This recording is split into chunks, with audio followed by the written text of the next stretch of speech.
안녕하세요. 오늘 여러분들에게 소개할 게임은 미래 발전 에너지 분배 게임.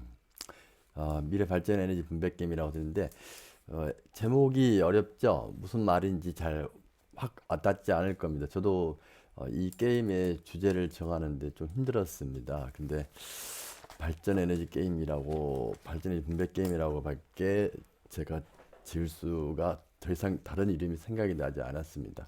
어떤 거냐면은 이제 미래에 전기를 많이 쓰지 않습니까? 그럴 때 우리에게는 이제 여러 가지 발전 방식이 있는데 이제 뭐 미세먼지라든가 또는 방사능 문제 또는 뭐 지구 온난화의 문제 때문에 화력 발전을 많이 줄이자라고 말하고 있고, 그 다음에 방사능 때문에 또 원자력 발전도 줄이자라고. 그래서 원전의 발전량을 막 퍼센트를 많이 줄이지 않습니까? 그리고 신재생 에너지를 많이 사용하자고 그러는데, 이럴 때문에 아마도 그 에너지 정책을 짜는 에너지 국장이 있다면은 미래의 에너지 정책을 어떻게 펼칠 것인가, 발전에서 원자력이 차지하는 비중을 얼마나 줄이고 신재생 에너지를 얼마나 늘릴 것인가가 굉장히 머리 아프고 골치 아픈 일일 것 같습니다.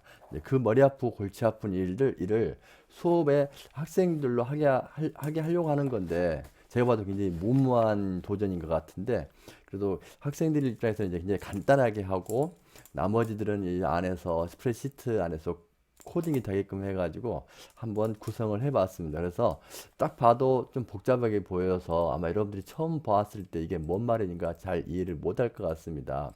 근데 차근차근 하나하나씩 한번 설명을 해볼 테니까 따라오실 분들은 아마 따라와 보시고, 게임으로 실제로 진행하는 데까지는 어렵진 않습니다. 왜냐하면 학생들은 단 하나만 입력을 하면 되거든요. 학생들에게는 제가 입력 파트 있는데요.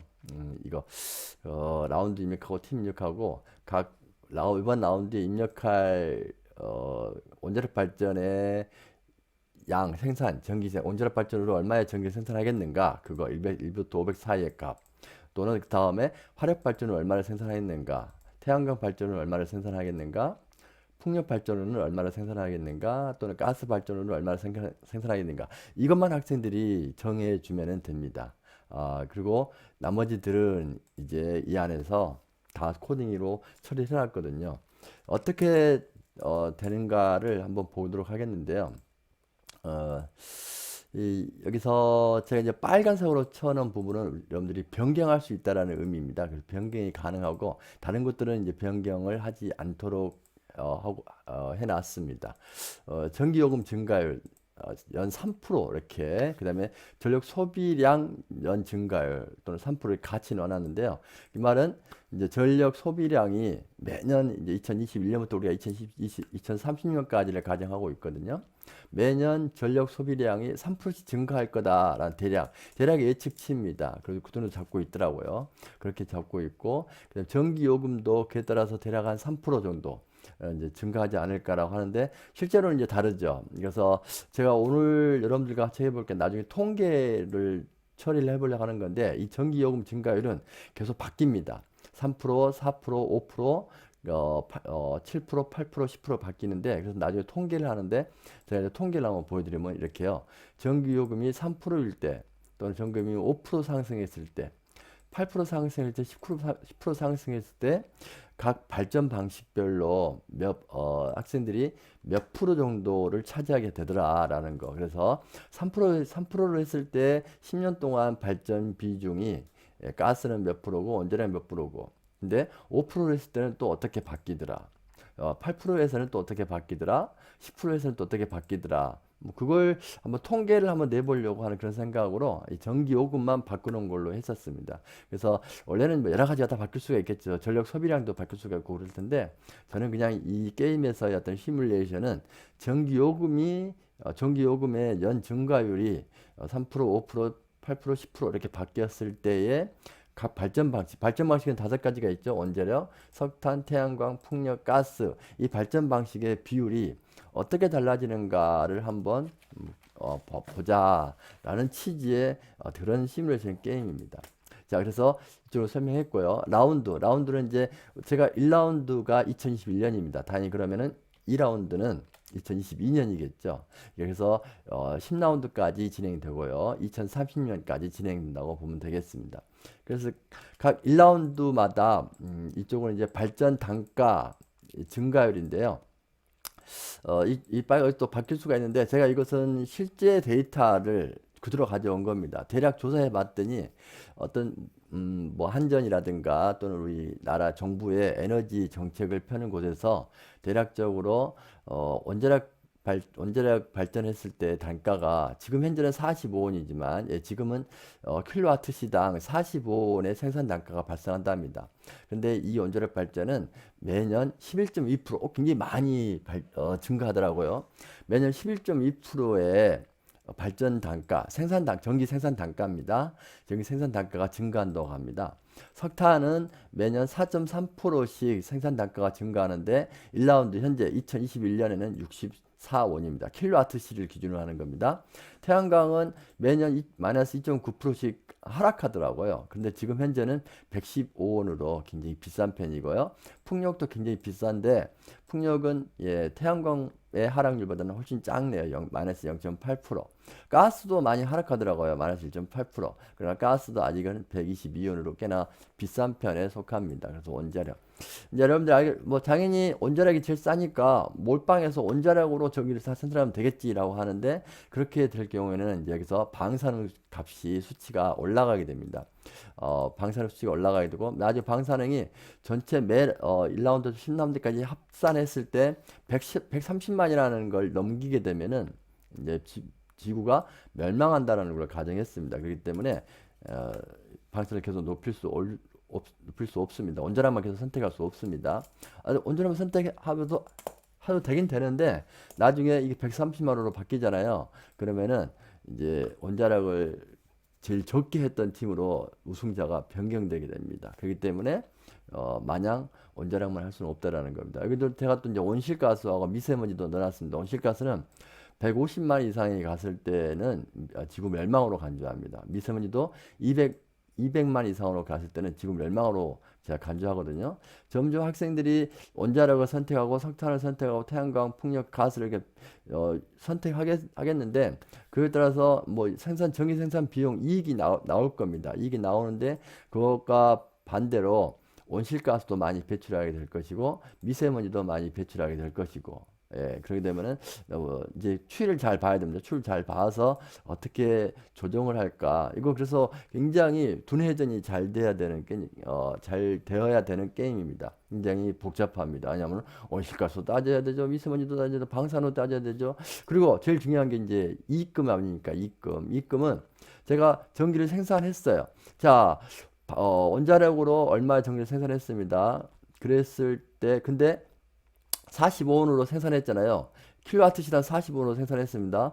그런데 75원으로 팔 수 있는 거잖아요. 그럼 원자력을 많이 발생시킨 팀이 이익금은 많이 나는 겁니다. 왜냐면은 45원으로 생산해내고 나서 전기를 팔아먹는 때는 75원으로 팔아먹었으니까요. 그리고 석탄은 이제 64원으로 생산해냈지만 75원으로 팔게 되는 거거든요. 이렇게 이제 설계되어 있기 때문에 여러분들이 게임을 할 때 아까 보여준 이 부분이 있잖아요. 어떻게 매년 이번 라운드에 원자력 발전은 몇 테라와트시를 썼으면 굉장히 많은 양이 필요하니까 테라와트시를 생산하겠습니까? 라고 물으면은 여러분들 뭐 복잡할 거 없습니다.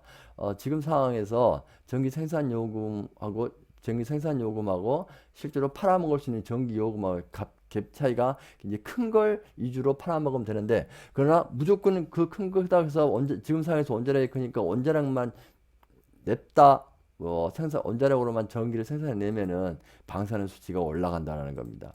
만약에 한 팀만 올라가면 문제 없겠는데 10개 팀은 바로 10개 나라를 의미하는데 10개 나라가 방사능을 계속 방출을 하게 되잖아요. 나중에 누적되면은 지금 멸망으로 갈 수 있기 때문에 조절을 잘 해야 됩니다.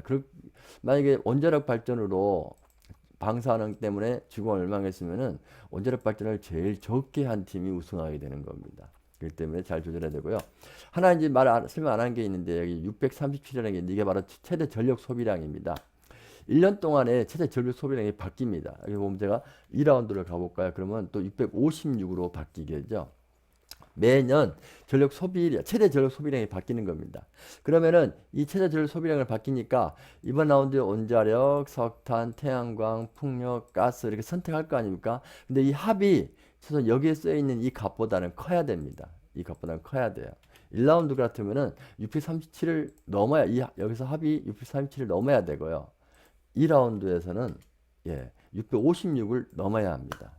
그래서 이 숫자를 잘 기억해 놓기 바랍니다. 이 숫자가 굉장히 중요합니다. 이 숫자보다 딱 맞으면 가장 이상적입니다. 만약에 이 숫자보다 작게 했잖아요. 그러니까 656 테라와트시가 필요한데 예를 들어서 600 테라와트시밖에 생산을 못했어요.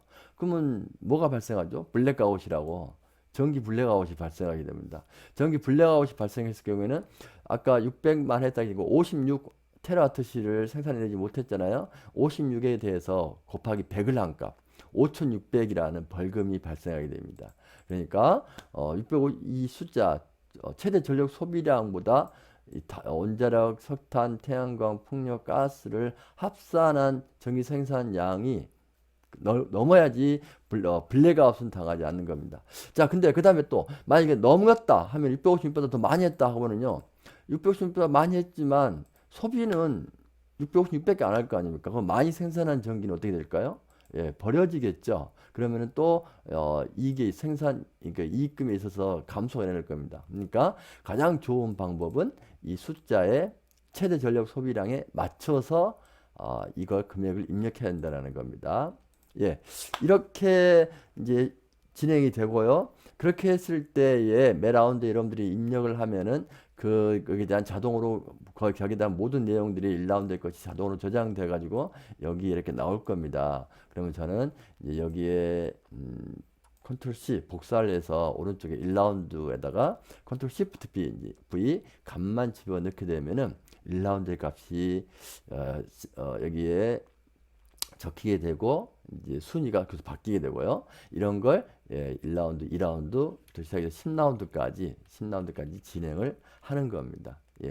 오늘은 이제 우리가 이렇게 진행하는 거고요. 자, 이제 가짜 제가 데이터를 준비를 했습니다. 한번 가짜 데이터를 넣어보면은 이제 어떻게 바뀌는가를 보겠죠. 자, 먼저 1라운드부터 가겠습니다. 1라운드고요.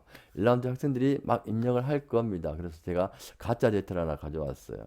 가짜 데이터를 했는데 1라운드에 각 팀이 어떻게 입력했냐면은 이렇게 입력한 가짜 데이터가 있습니다. 자, 컨트롤 C 하고 제가 다시 가서 이제 이쪽에다가 가서 한번 컨트롤 V에서 가짜 데이터를 한번 입력해 보겠습니다. 1팀 같은 경우는 일본은 원자력에다가는 150, 석탄에다가는 100, 태양광에다가는 100, 풍력에다가 150, 가스에다가 117, 그 다음에 풍력 이렇게 입력을 했군요. 5가지를 입력을 했습니다. 자, 그랬을 때 이렇게 왔습니다. 이렇게 왔어요. 자, 데이터를 한번 분석해 보면요. 1팀은 원자력에다가 150, 석탄에다가 100, 태양광, 풍력, 가스 이렇게 입력했네요. 그러면 볼까요? 총 생산 전력은 총 생산 전력이 617밖에 아닙니다. 637을 넘어야지만 되는데 617이기 때문에 블랙아웃이 발생했어요. 그래서 20만큼 적게 발생했잖아요. 20에 곱하기 100에서 2천의 벌금을 물게 된 겁니다. 잘 입력을 해야 되죠. 이 팀 같은 경우는 660을 발생시켰습니다. 예를 들어 660 발생했다.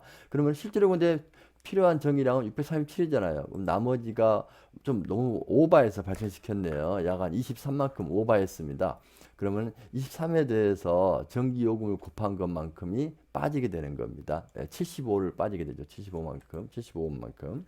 그래서 블랙아웃은 곱하기 100이니까 굉장히 손해보게 되는 거고, 오버해서 생산했을 경우는 오버한 금액 곱하기 75원이 손해나기 때문에 뭐 블랙아웃보다는 참 낫긴 낫지만 그래도 딱 숫자를 맞추는 게 제일 중요하죠. 이렇게 맞춰야죠. 이렇게요. 맞추는 게 제일 중요합니다. 이렇게 맞추는 게 중요합니다. 10팀하고 12팀, 13팀은 아주 잘했습니다. 자, 그랬고요. 그리고 이제 저기서 보니까 이제 누적 이익금이 이제 이렇게 나왔습니다. 누적 이익금은 이제 어떻게 계산되어진 거냐면은 전기요금 수입이 있지 않습니까? 전기요금 수입이 있고요. 예, 전기요금 수입은 내가 발생한 전기 617이면 617에다가 75원을 곱한 거겠죠. 그 수입이 발생한 거 전기를 팔아먹었으니까요. 빼기 생산 비용이 있습니다. 그래서 원자력은 45 곱하기 150만큼, 석탄은 64 곱하기 이거, 이거, 이거를 다 더한 것이 전기 생산 비용일 거예요. 전기 생산 비용만큼을 뺐습니다. 그리고 여기서는 벌금이 또 2천이 있잖아요. 벌금까지 또 뺐어요. 그랬더니 46,275가 나온 거고요. 전기요금 수입은 이렇게 나왔습니다. 그래서 전기요금 수입은 이제 이익금은 이렇게 나온 겁니다. 예, 그리고 이익금 나왔고, 제가 아까 온실가스를 배출했다고 했습니까? 했지 않습니까? 온실가스를 배출했어요.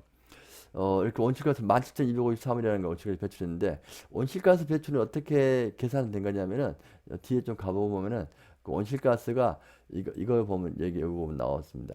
원자력은 온실가스를 거의 배출하죠. 1 배출하고요. 미세먼지도 1. 그다음에 방사능을 좀 많이 배출하죠.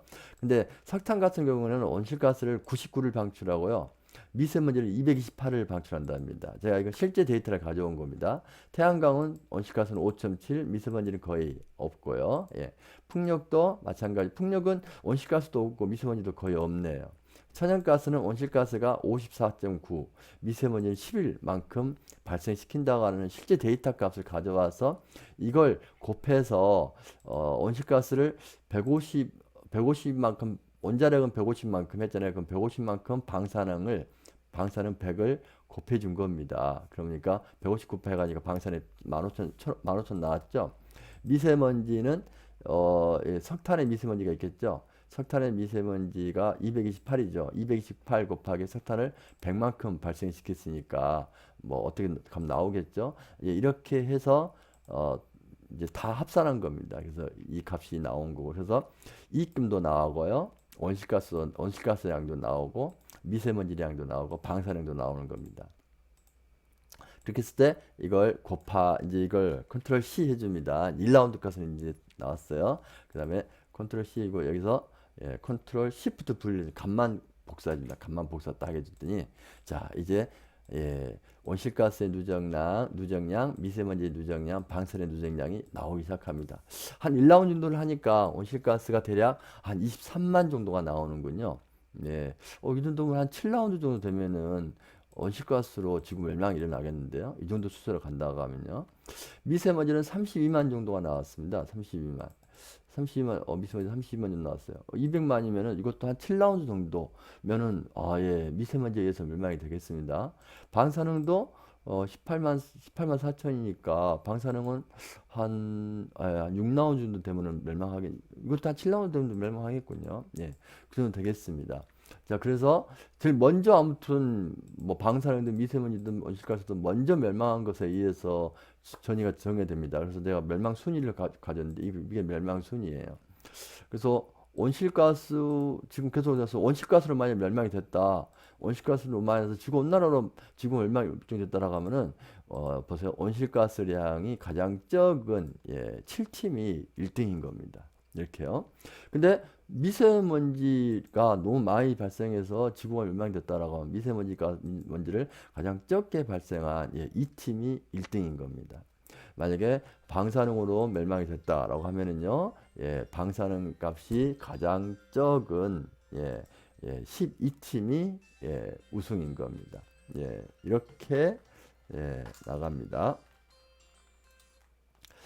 그 다음에 이렇게 해서 아무튼 다시 돌아와서요. 이제 2라운드 한번 가보죠. 2라운드도 한번 입력을 해봐야 되겠죠. 2라운드 입력을 이제 2라운드 들어갔습니다. 학생들에게 입력을 하라 하겠죠. 저희 이제 가짜 데이터가 있어서 가짜 데이터를 한번 2라운드에다가 입력을 해보겠습니다. 13팀까지 2라운드까지 가짜 데이터를 한번 입력해 볼게요. 자, 2라운드를 입력했습니다. 그랬더니 2라운드 값이 올라왔군요. 이렇게 2라운드 값이 올라왔습니다. 마찬가지로 이제 2라운드 값에 대해서 이익금 이쪽이죠. 이익과 온실가스 이 부분을 컨트롤 C 하고 여기 2라운드에다가 컨트롤 Shift V에서 넣어주면 되겠죠. 그러게 되면은 이제 다 누적이 될 겁니다. 이익금이 누적이 되겠죠. 이익금이 누적이 됐고요. 마이너스도 이익금이 있군요. 마이너스 근데 블랙아웃을 많이 발생시켰네요. 블랙아웃을. 예, 제대로 입력해야 되는 블랙아웃이 많이 나왔습니다. 그다음에 입금이 블랙아웃도 발생되고 그래가지고 마이너스가 된 팀도 있습니다. 예, 여기 나오고요. 그래서 지금 자 온실가스의 누정량이 46만, 예, 얼마 안 남았습니다. 미세먼지가 66만, 방사능은 35만 7천. 예, 자 이렇게 해서 10라운드까지 진행을 하면은 되겠습니다. 자 이렇게 해서 1라운드 한번 자 끝나면요. 다음에는 다음 라운드 이렇게 해서 10라운드까지 가잖아요. 10라운드까지 가고 난 뒤에 이제 다음 라운드에는 이제 여러분들 아시다시피 전기요금 증가율을 한 5%로 바꿔본다든가 하면은 또 이제 5%에 따라서 이제 바뀌어지게 됩니다. 이렇게 해서 여러분들이 하시면 될 거예요. 만약에 저는 통계를 원자력은 연 발전 단가가 연 증가를 11.2%라고 했는데 혹시 여러분들이 봤을 때 다른 통계에서는 이렇게 다르더라라고 하면은 그 다른 통계의 값을 여기다가 집어넣으면 되겠습니다. 그렇게 해서 하고요. 최종적으로 이렇게 시뮬레이션을 뭐 3%, 5%, 뭐 8%, 이렇게 뭐 10% 이렇게 전기요금 증가를 따라서 내가 통계를 낸다고 했잖아요. 이렇게 됐을 때 뭘 하려고 하느냐면은 이제 통계를 이제 보려고 하는 겁니다. 그랬을 때 전기요금이 3%일 때 값을 제가 여기다가 기록을 해주고 3%일 때를 계속 여기다 이쪽에다가 3%일 때만 계속 기록해 주고요. 한 5회차 정도를 한다고 가정했을 때 그렇게 줬을 때 3%의 총합을 봤습니다. 그랬더니 매 라운드마다 10라운드까지 원자력은 얼마큼 여기 64,780 석탄은 5만 4천 이렇게 되고요. 그래서 3%일 때는 통계가 가스는 23.9% 사용하더라. 원자력 23.6% 이런 발전 방식의 통계를 내더라. 근데 5%로 변경시키니까 이렇게 가스가 25.8%로 뭐 늘어나고 원자력 20.3%로 줄어들고 막 그런 통계가 나오더라. 8%일 때는 어떻게 되더라? 또 달라지더라. 전기요금을 10% 상승했을 때 또 달라지더라. 그래서 학생들에게 나중에 이 통계치를 데이터로 주면서 왜 이렇게 전기요금의 변화에 따라서 전기요금의 상승률의 차이에 따라서 왜 각 발전 방식의 퍼센테이지율이 달라졌는가 그것을 학생들에게 글로 쓰도록 하면은 뭐 통계 분석, 데이터 분석의 훈련도 시킬 수 있고 또 이 의미를 통해서 그렇다면은 우리가 미래 전기 발전을 미래 발전 에너지를 분배하려고 할 때 최적의 방법이 어떻게 하면 되겠는가라는 걸 또 쓸 수도 있게끔. 왜냐하면 잘못했다가 미세먼지 때문에 지구가 멸망한다든가 온실가스, 지구 온난화 때문에 지구가 멸망한다는 것도 생길 수 있으니까요. 예, 그래서 이렇게 했고요. 이게 이제 발전의 분배 매뉴얼이고요. 예, 제가 부제로는 전기 블랙아웃을 막아라라고 부제를 삼았습니다. 그리고 매 라운드마다 학생들이 입력했던 값들을 한번 이렇게 입력하도록 실제로 입력하도록 한번 시켜봤고요. 그 다음에 그다음에 미래 발전 에너지 분배 게임을 한 후에 어떤 전략으로 임했는지 전기요금 인상률의 상승이 각 발전 방식에 어떤 영향을 미치는지 통계표를 보고 소술하시 이렇게 소술하게 하고요. 향후 10년 동안의 발전에너지 수급 계획을 세울 때 가장 어렵다고 생각하는 점은 무엇인지도 한번 써보게 하고요. 이건 정말 진짜 에너지 국장이 돼보는 거죠. 그 다음에 당신이 정부의 에너지 정책을 총괄하는 에너지 국장이라면 향후 10년 동안의 각 에너지별 발전 비율을 몇 프로씩 하겠는가 한번 이것도 한번 쓰게끔 해보고요. 이런 식으로 뭐 소수형도 그래서 각 과학적인 글쓰기로 연결되도록 한번 구성을 해봤습니다. 예, 자, 여기까지 미래 발전 에너지 분배 게임의 설명을 마치려고 합니다. 아마 설명 봐서 알겠지만 굉장히 복잡하고 굉장히 스케일이 좀 큽니다. 저도 이거 구상하느라고 지금 시간이 좀 걸렸습니다. 그 정도로 좀 힘들었던 게임인데요. 뭐 중학생들이 하기에는 쉽지 않을 수도 있겠고 초등학생은 더 어렵겠고요. 고등학생 정도로 한번 게임을 한번 진행해 본다 보면은 어떨까라는 그런 생각을 해 봤습니다. 예, 설명이 너무 길어졌네요. 이번 시간은 뭐 오랫동안 설명을 했네요. 예, 미래 발전 에너지 분배 게임의 설명을 마치겠습니다. 감사합니다. 안녕히 계세요.